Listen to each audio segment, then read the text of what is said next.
Hey guys, and Huawei is back in the news. Last time we talked about the Huawei P20, which is their upcoming flagship, which could potentially be a DSLR killer, is going to be the first phone in this universe to have triple camera sensors on the back, which is just utterly insane. The resolution is set to be 40 megapixel with up to 5 times optical zoom. The front camera sensor is also upgraded to 24 megapixel, and it's all built in collaboration with the German camera company Leica, which is known for making excellent cameras and lenses. This time Huawei is really serious about the smartphone camera game, so today we actually got our first live look of one of the variants of the Huawei P20. So this shows the notch. As we have heard before, that the notch is indeed coming to the Huawei P20 family, and it's actually smaller than the Apple's iPhone 10 notch, and on the sides you can see that we do have some amount of bezel,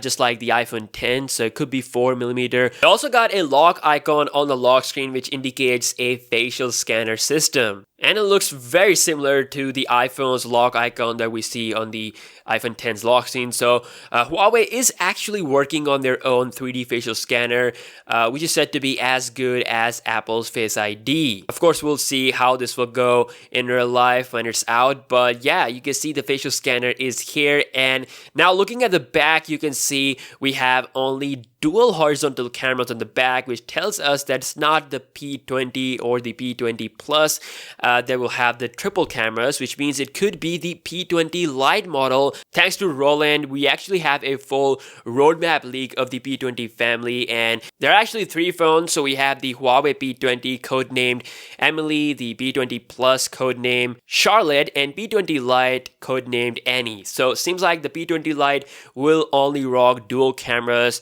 on the back. Of course, the name makes sense because it's the light version of the big P20 and P20 Plus, so that's why it's only rocking dual cameras on the back. If you compare the camera lenses to the Mate 10 Lite, it looks very similar, so they might be bringing a huge change to P20 Lite's design to take on Galaxy A8 family with only dual cameras. And sadly, there is no fingerprint scanner opening at the back, at least with this variant, so this could mean that they're going full 3D on this P20 variant. Now, as for the P20/P20 Plus model, the new case leak has confirmed that we do have triple cameras on the back. As you can see, it is in vertical orientation with flash down below. The 3 camera sensors are in line, and it actually looks pretty cool. Now, the interesting thing here is that the front is actually having a 6-inch notch-less display, kind of like the Mate 10 with the fingerprint scanner on the front. Another render is actually coming with a 3D facial scanner with triple cameras on the back. So it's kind of confusing right now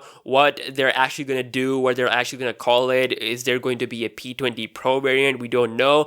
But one thing is confirmed is that the triple cameras are indeed real. You can see here in this case leak that it shows the headphone jack is still here on top of one of the variants, which is awesome. Now, it's been confirmed that Huawei will officially unveil the P20 family in Paris on March 27. The media invites are out, which is about 1 month after the announcement of the Galaxy S9 family. Apparently, they moved the announcement 1 month late just because Samsung was unveiling their phones at MWC. Obviously, would have stole all the spotlight from Huawei, so they wisely delayed the announcement by 1 month. But yeah, it's confirmed that triple cameras are real. If the software optimization is right, this could be the best camera phone of 2018. Also, the 3D facial scanner and notch is coming as well. Let me know what you think about Huawei in 2018. Are you excited? Are you going to give Huawei a chance, or you're going towards the big boys, Samsung or Apple? In my opinion, triple cameras are really interesting. We'll see how everything will go. But first, we have the beast coming next month, or I mean this month. So February 25 is the day for the S9 announcement, so I'm excited for that. Thank you so much for watching this video, and I will see you guys in the next one. Peace out.